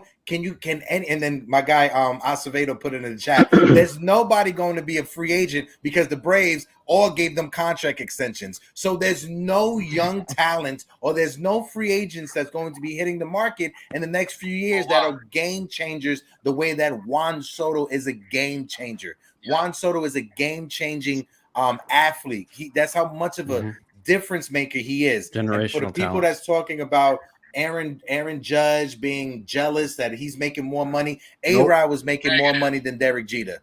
Derek Jeter, all he cared about was winning championships. Yep. Don Yankee, if that happens, if Soto goes to either Boston or the Mets, I will unsubscribe to NYY News. Ooh. That's rude. That's rude. Ruben didn't have anything to do with that. That's a low blow. That's a son. Exactly. That's a damn son right there. If there's ever was one. I also think that the fact that Bryce Harper is performing in the World Series, I think that's giving the Yankees and Hal Steinbrenner more motivation to make the deal for Soto, because they missed out on what Harper is doing over the fact that they think he couldn't play first base. Every outfielder, Mickey Mantle ended his career playing first base. I mean, any outfielder can move. I'm eating mango for a month if he goes to New York. Probably one of the easiest positions to learn for an outfielder. Listen, I'll be blasting Peru Cow if he was to come to New York, bro. Son, Andy will be on my playlist for like a year. Facts, Don Sicario. I'm blasting bachata. I'm eating mango. Brugal. I won't drink. I'll wake up in the morning and drink Brugal. I'll do whatever is necessary, son. I'll wear them skinny tight jeans. I'll wear the Dominican jerseys. Like, I'll do whatever it takes, kid. You don't even understand. Bro. That kid won a World Series. Well, he was 19, 20 years old. Yes. And he knows. And in big moments, he knows what it is. And I hate that. Well, what has he done for the Padres? Listen, the Padres had an all-star team, and it just didn't work. That doesn't mean he won't go to the Yankees, and that chemistry there will kind of stir something up. It's not the same. You can't really compare it. Facts. But what do I know? What do I know? I'm just a regular fan. No, but also too, Don Sicario, I'll tell you this right now. If Juan Soto comes to the Bronx, comes to the Yankees, I'm paying for both me and Don Sicario to go to the Dominican Republic and get our citizenship. That's how much we want him in the Bronx. ASAP. I would pay for our citizenships in the Dominican Republic. What you talking about? Uncle Tats. Yeah, let's go. Uncle Tats, I'm going to throw it over to you because we also brought up the Gleyber Torres conversations. Those are heating up as well. When it comes, and I'm paying for Ruben as well. I'm bringing Ruben with us too, Don. Just to let you know. Bet. When it comes to Gleyber Torres, Uncle Tats, drop me off in Rhode Island. Shut the fuck up. I'm sorry. People out there. They're excited too. They're excited. They're excited. Tats, I'll throw it over to you. Where do you sit at with Gleyber Torres? What do you want to do with him? Eventually, the Yankees are going to have to offer him a contract extension or trade him. Go ahead, Uncle Tats. What's your thoughts? I'm still that guy on the fence. You know, if the trade is right, you have no choice. You know, we have to move on. Mm-hmm. You know, if you're able to sign, you know, like you were saying, almost anybody that you bring in, you know, on a tier A type of guy, like, you know, Soto or Bellinger, you know, anybody like that, Lee, you're gonna have the upgrade to replace that offense. So you're not really gonna miss his bat. It's really, it's gonna really come down to who the offer is for. I still think this whole thing with Soto, I think it does tie in because I can see a 3-team trade. Well, I don't know now that Kim Ang is gone. I think this theory is going to be gone. But a 3-team trade with Miami, Padres, and the Yankees. I can still see that scenario. It all depends on who they have pulling the strings in Miami now that they don't have the right GM there. Yeah, no, I listen, Tats, I 100% agree. And Anna Marie, just so that everybody know, I wasn't talking to anybody on the panel. I was talking to the people outside of my building because for some reason it is 12:30 in the afternoon. It's 12:30 in the afternoon. For some reason, they wanted street race in Dyckman for some reason. So that's what I was talking about. I wasn't talking about any of these beautiful people on the panel with me. But Sicario, Don, I'll throw it over to you. Same thing when it comes to Gleyber Torres. And I see I got NFE backstage. NFE, as soon as I go around on the panel, I'll bring you up to get your thoughts as well, brother. I see you back there with the thumbs up. But Don Sicario, let us know what's your thoughts when it comes to Gleyber Torres, brother. I love Gleyber. You know what I'm saying? But again, just if the right move comes up, if an opportunity comes up to get a pitcher, we do it. Because I mean, if we're gonna go for Soto, let's say they're gonna want Thorpe. And the reason why I'm okay with giving up any of the pitching that we have in the minor leagues, we're gonna most likely, I mean, I give it about an 80% chance that we're gonna get Yoshi, like Yamamoto. We're gonna get him, and he's young too. So it's like we can always get, the Yankees can always find some arms. Facts. What the Yankees can't seem to find is a bat, like just kind of like how Juan Soto is, and they can't seem to find an ace like how Yamamoto is. We had to sign Cole. We're gonna have to throw money at Yamamoto. of course, they have Thorpe and they have all these youngins, but I'm okay with giving them up. So for Gleyber, if we can get an arm for him, I trade him. Especially, but again, it's a domino effect. It's a lot of. So if we get this guy, we can do this. If we get Soto, we can get rid of this Gleyber. Like, we have to make the offense some way. So if we're gonna get Soto, if the plans are to get Soto, I'm all in. Trade Gleyber. Even if we don't get Soto, still trade Gleyber, because we can always get a different bat. I know they'd probably pivot for Bellinger, even though I'm 50-50 for Bellinger. I mean, like, they can find a bat. The guy in St. Louis, Donovan, I think his name is. Yeah. Or Brandon Donovan. He's a pretty good back. Like, yeah, he can play the infield. I mean, there's so many ways that they can kind of maneuver around, and I think this offseason they're gonna get creative, because they're not gonna get rid of the big fish that we want gone. So they know they're gonna have to make the fan base happy, and they're gonna make some big moves. So it feels up to me, get rid of Gleyber. It's okay. I love Gleyber Bay. That's the baby boy, but isn't he older than Soto?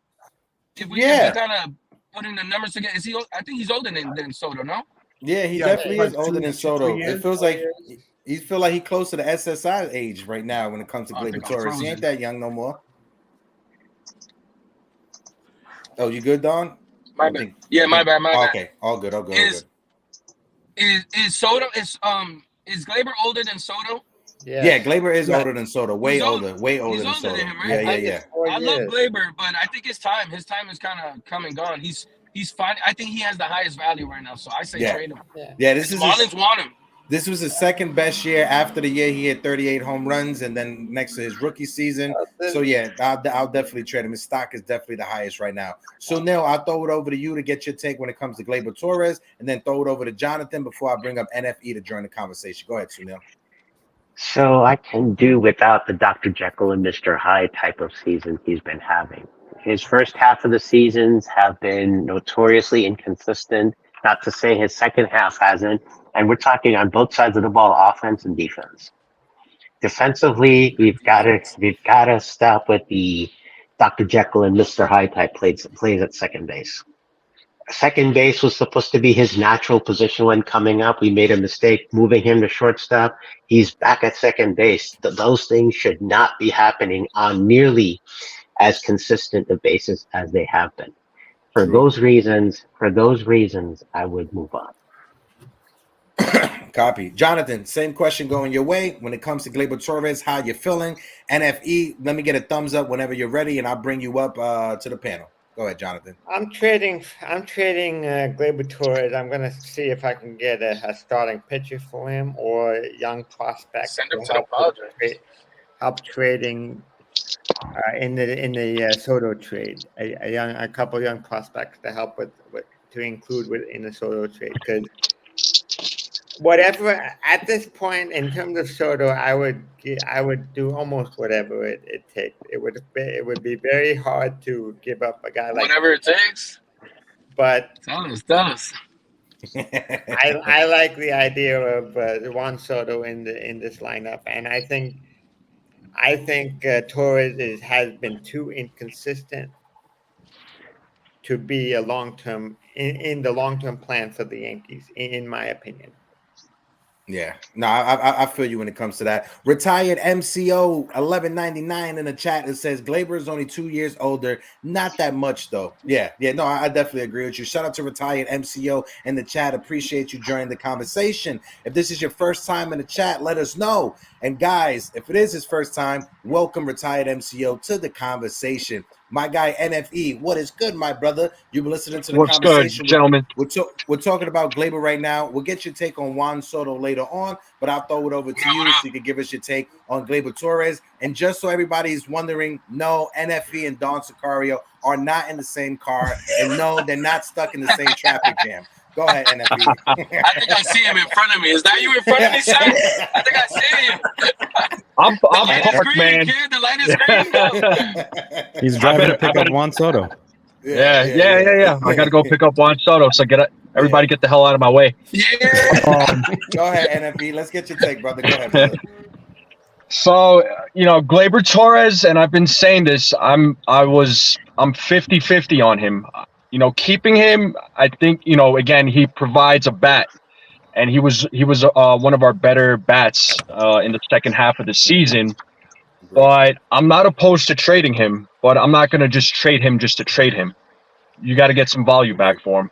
So I'm thinking, I know, Jason, for example, from 161 was proposing one of the pitchers from the Marlins, but honestly, I would try and get 2 pitchers back for him.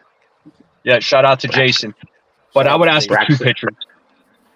Yeah, Braxton Garrett.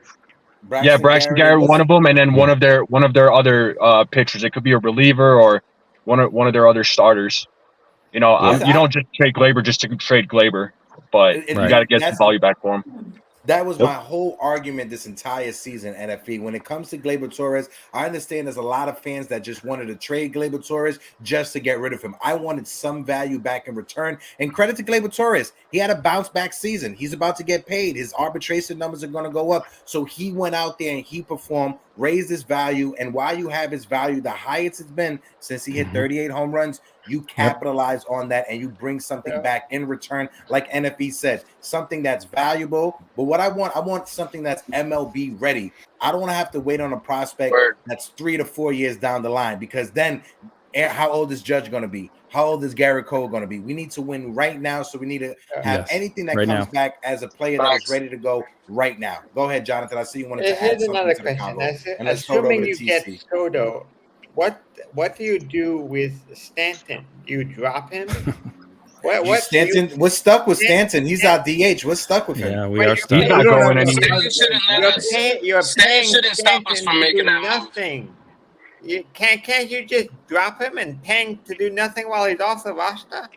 It's the same thing. Jonathan, I would want that to happen, but I don't think Howard Steinbrenner is willing to just eat $100 million just to say bye-bye. He's eating $100 million and he's not doing anything. I agree with you. I agree with you. I wish Howard Steinbrenner treated Giancarlo Stanton the way that his father treated David Justice. We traded for David Justice, gave him a contract extension. He was never the same, and we ate that contract. Go ahead, Sunil, and let's throw it over to TC to get his take. Ask Uncle Tats how much agita I gave him on Pinstripes After Dark, reading off Stanton's numbers. I saw that. I rewatched that Tuesday after you was on. I was like, let me see what Sunil was talking about. And the way that Tats' vein right here was just pulsating on his head, bro. Sunil, I shed a few tears. I mean, you might be talking about Stanton so much, Sunil, you may grow hair back. No, actually, you know what? Stanton is that $25 million featherweight that if you dropped him off of the Freedom Tower, he's going to be floating infinitely until he hits the ground. No, let's not talk about throwing people off the towers. But I just want to give a second shout out to Don Sicario. If you guys can, make sure you follow my guy on Twitter. Make sure you support NYY News. Him, Ruben, Felix, they be killing it. Make sure you go support the guys. Don Sicario, I appreciate you, brother. I appreciate y'all always having us on. Yo, you always give love to the little guys, and I'm a little guy too, bro. I'm a little guy too, bro. Is that a short joke? Believe me, we all appreciate that a lot. Like, we all got mad love for you and Steels. Like, y'all always showing mad love to all of us. So, and everybody on the panel right now, man, y'all all cool people. Y'all, we're all fans. We're passionate fans. So shout out to all of y'all. All love. Hopefully next time, because my schedule has been all crazy, but hopefully next time I can hop back on and we can show some love. Definitely. Don Sicario, message me on Twitter or whatever. I'll send you my number. That way we could figure out to get you on. All right. All right. No, dale, I got y'all. All right, later, brother. Later. I want to bring up my guy Gio, Unpopular Opinion, to join the conversation as well. What's up, Gio? My guy Gio, what's good, baby? What's goody, fellas? Chilling, bro. I know you want to give your take real quick. I want to throw it over to TC. TC, give us your thoughts on Gleyber, and let's throw it back to Pop real quick with the nice shades that he stole from Mission Impossible. Go ahead, TC. Yeah, that's how I met him. There he is, sharp Gio. Yeah, he's got the look. He's got the Reggie Jackson look. So Gleyber, I kind of already went over the Gleyber deal with earlier, but I need some talent back. I need some young pitching that are major league ready. I'm not just giving up Gleyber for nothing. But he's expendable. He's not. His value is high right now. There's some team that definitely, look to trade for him. But again, I need something back. He's an impact bat. He's like our second, third best bat right now. But we get a Soto and we get maybe a Bellinger or somebody else. Donovan. Again, in the Soto deal, we get Cronenworth back. I'm getting rid of Gleyber. We still have Peraza. Who knows if he's involved in the trade? So he is replaceable. He makes a lot of mistakes that outweigh some of his hitting, and he's inconsistent. He gets hot, he gets really cold at times. So he's not someone I'm just gonna say, I'm keeping him, I'm gonna extend him. That's definitely not happening. So yeah, I mean if the right trade comes around, sayonara. Everything you just said is why I wouldn't be against trading Torres. He's too inconsistent. Yep. And if you can trade him for a good deal back that can help you, especially in the outfield or in your pitching, I would do that deal. Yeah. Nah, listen, I agree with you. Hold on, I want to bring something up real quick before I throw it over to Gio. Anna, I don't think you follow me on Twitter. If you follow me on Twitter, let me know. Tag me on something on Twitter, and I'll follow you back if I'm not following you. But I don't think you follow me on Twitter. Yanks Brew on Twitter. I don't think you follow that. But Gio, I'm gonna throw it over to you. Let's get your take because you was in the chat fighting for air, saying I need to get into this conversation. Yeah. Go ahead, G. Yeah, no, the only reason why is I want to come on is because, to be honest with you guys, you have to really think about what it is that we're going to do with Gleyber. Put aside what you get back, put aside everything else. If you're going to re-sign him, you have to do it now, right? Yeah. And if you don't re-sign him and you trade him during the trade deadline, you don't get a compensation pick back, right? That's and then right. if you do keep him for the whole season and you give him a qualifying offer, all you're getting back for Gleyber is a potential second round pick. So the question really is Gleyber Torres worth more than a compensation pick? Because if he is worth more than a compensation pick, it's a no-brainer. Regardless if he was our second best bat, regardless of anything else, you're not going to re-sign him. You're not going to do anything else with him. He has to go, and we need to get more back from him. And then this is where if we had a competent GM, this makes it easy to start putting together multiple trade packages to help this roster all the way around. You get 2-3 top 25 prospects from X team, whatever it is. And there goes a piece for Juan Soto. There goes a piece for Donovan. There goes a piece, bullpen, whatever you want to do. So it's really, who do we think Gleyber is? If he's the future, sign him. I think everyone in the panel agrees he's not the future. So now it's the time to trade him and get what we can get back, because he's worth more than a compensation pick, in my opinion. I gotta drop the bomb real quick. Hold on real quick. Grace Monroe with the facts and the bomb drop, the mic drop, I should say. And that's a little foreshadowing for the future. Grace Monroe and Gio, just throwing it out there real quick. But Tats, I'm gonna throw it over to you now. Now that we're circling around on the conversation, but Tats, hold on 1 second, because I want to give NFE the floor because he wasn't able to give it his take when it comes to Juan Soto. NFE, let us know what you feel about Juan Soto, and let's throw it back over to Uncle Tats. Go ahead, bro. He's on his way to pick him up. What are you talking about? He loves the guy. Yeah, I gotta go choke a few people first before I go pick him up, but don't tell anybody. So I would love for the Yankees to get Juan Soto. I'd be ecstatic. I guess my only question is, instead of giving up Michael King, what about giving up Clark Schmidt? I'm not opposed to giving up Michael King, but I'm saying can Clark Schmidt be traded instead of Michael King? I think you would have to include both Clark Schmidt and Michael King in that Juan Soto deal, because like we've talked about, the Padres, they want MLB ready pitching, right? So if it's Michael King, Clark Schmidt, and for the hell of it, Nestor Cortez with some of my prospects, knowing that Yamamoto is a big possibility for us, like Don Sicario was saying earlier, I can't turn down a starting rotation of Garrett Cole, Yamamoto, Carlos Rodon, Frankie Montas most likely coming back on a 1-year deal. I can't turn down that potential of it. You're laughing, TC. You're laughing. Frankie Montas had an ERA of 0 this season. All right, TC. I know he only pitched a few innings, but he still had an ERA of 0. Okay. That's not his ERA. That's his IQ. The numbers speak for themselves. What's your thoughts on that? And then give us your opinion when it comes to Kim Ng, and what do you think her future is going to be in baseball? Go ahead, Tats. I actually put in the chat earlier with Kim Ng. Mm-hmm.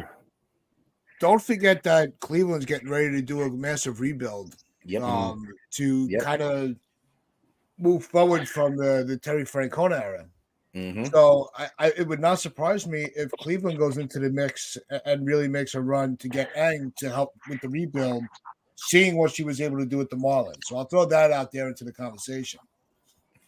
I think that wherever she goes, she's either going to be above the GM or at the GM level. There's going to be no in between. Yeah, 100%. She's not joining an organization to be someone second tier. She's not trying to be Brian Cashman. That's why she's not going to the Mets. She's not going to want to answer to somebody. She's the voice wherever she goes. No, but with the Mets, their GM spot is open now because Billy Epler's gone. She could be the GM. Yeah, but David Stern is there to oversee. Like she left because they already tried giving her a boss. So she wanted to be the president of baseball operations. You're right. You're right. So she's not going to want to go to another organization with her same job. She wants a promotion. I see what you're saying. Yes, exactly. Yeah. Sunil, want to throw it over to you, Sunil. Let's get your takes when it comes to Kim Ng, and let's throw it over to Jonathan, NFE, Gio, and then TC Sills before we get ready to close things up. Go ahead, Sudi. So a quick response to what Uncle Tat said. Considering what happened in 2016, I'm thinking Cleveland is likely to go the Theo Epstein route because he's been a curse breaker wherever he's been, Boston and then Chicago. And Cleveland has been out of it. They've been, in their championship drought since the 40s, if I'm not mistaken. Is it 48 or something, if I'm not mistaken? 1948. Yeah. World Series in 97. That was, I think, their last appearance, right? No. And then 2016. They lost to the Cubs. Yeah. Oh, But their drought is still not broken, regardless of these appearances. Yeah. So basically, they want a drought breaker. So they're likely to go the Theo Epstein route. Now, coming back to the Soto trade, if Padres need a GM too, I'm happy to sweeten the deal and throw in Brian Cashman too, just so we can get Kim Ng. Yeah, no. You're really trying to help out the Padres with that one. That's their missing piece, right? Sunil, a Brian Cashman, right, bro? Yeah, I mean, we can tell him that he can act as your Ed O'Neill impersonator too. Married with children, Al Bundy. He's stupid. Shout out to my guy G-Ram in the building, New York Rican 1980. My guy G-Ram, how you doing, bro? Hope all is well. I can't wait for the Knicks season to start. And also, gotta let you guys know, this Monday will be our first episode, Knicks Morning Brew. Our new co-host, Jerry Ferrara, will be on the panel with us. We got Bill Pito from the MSG Network joining as our first guest this season. It's going to be an amazing Knicks season. You guys aren't going to want to miss out when it comes to Knicks Morning Brew. But let's see real quick. I just want to highlight someone in the chat. My guy Italian Sparta said, I think the Yankees are bleeped with Soto. Any team that gets him will have to overpay with prospect and at his age, he's going to get $450 million plus with an opt-out after 3 years. All right, gotta respect that one. Can't argue against that. If you go ahead, Jonathan. No, I said go ahead, Jonathan. Go ahead. If you win say they get Soto for just 3 years, if you win 1 or 2 World Series, that would be worth whatever definitely prospects you give up. You bet. I bet anybody would trade you their farm system for 2 World Series. Yep. Well, that was one of the questions I proposed earlier. If I could interrupt real quick. Go ahead, Ted. I'm like, if we trade for him for this season, win the World Series, and then he goes into free agency, and he signs somewhere else, is it worth the payoff? Is it worth the trade? Would that satisfy us to get the World Series? While we had him, does that reset the clock for us? I think that's going to be another question that floats around during the offseason. If you win the World Series, everybody will remember the World Series, not the prospects you gave up. Yep. Good point, Jonathan. No, definitely. NFE, throw it over to you. I know you just gave us your take when it came to Juan Soto, but money-wise, what's the value? What's the dollars you're giving him, and what's the years you're giving him? Before we throw it over to Gio, and then TC before we wrap things up. Yeah, so I think I heard a few people say 480 for 12 years, correct? I mean, that seems like a reasonable number. That puts him at 40 million a year. I think you do give an opt-out after 5 and see if there's another team willing to give him more money. I could also see the Yankees offering him 500, if I'm honest. We'll see where it goes. And I feel like it does depend on what kind of money Shohei Ohtani gets, or what kind of contract he gets. Because he's this free agency, I think he will set the stage for next year when Juan Soto becomes a free agent. With Steve Cohen out there, you might need to overpay. You might need to go over 40. So if you're going 12 years, that number automatically goes up to 600 if you go at 45 a year. 600 a year. Yeah. Like Ruben just said, 42 a season will get you 588 over 14. 588 over 14. Okay. But he's 25, so that takes him to 39. That'll take him to young. With his contract, he'll be 39. He'll be younger than Judge will be when Judge's contract is over. Yeah, Judge's and then contract is over. He's gonna be 41. Soto's contract will be over at 39. And then he can be our next Yankee hitting coach. But you could also throw in, the options in there. Like give him a player option at 28, another one at 32, and a team option at 35. Give him the opportunity to still be able to cash out later on down the line. You gotta add that as a sweetener. I just want to add this real quick. My guy gotta be creative. My guy Ruben just said, look, this is his on-base percentage every season in the big leagues. 406, 401, 490, 465, 401, and 410. How can that's consistency right there. You're sitting in their lineup for 2 to 3 years. Can't beat that. Yeah. Gio, I want to throw it over to Gio, get his thoughts on Juan Soto, and then I want to throw it over to TC so we can wrap it up. Go ahead, Gio. Yeah, I like Ruben's deal, the 14, 42. I think that would get the deal done. The only thing that I don't think that Juan Soto would want is all the opt-outs. He's been traded a lot throughout his career. He's probably going to want that security that if because you think about it like this, he's 25. What happens if he has a really bad injury at 29 with a team? No, he won't have to opt out. Option? No. Yeah. It's a player. It's a player option. No, I know. But just the way that a lot of these teams now try to structure these deals, I could see him wanting a straight guaranteed deal. So that regardless of performance, regardless of anything that happens in his future, he's going to get paid regardless. That's just my opinion. I think he's going to want a straight guaranteed deal. But 42 at 14, I think will get the deal done. True. Okay, copy. TC, throw it over to you. Last words when it comes to Juan Soto for today, because we're going to be talking about this all off season with Juan Soto.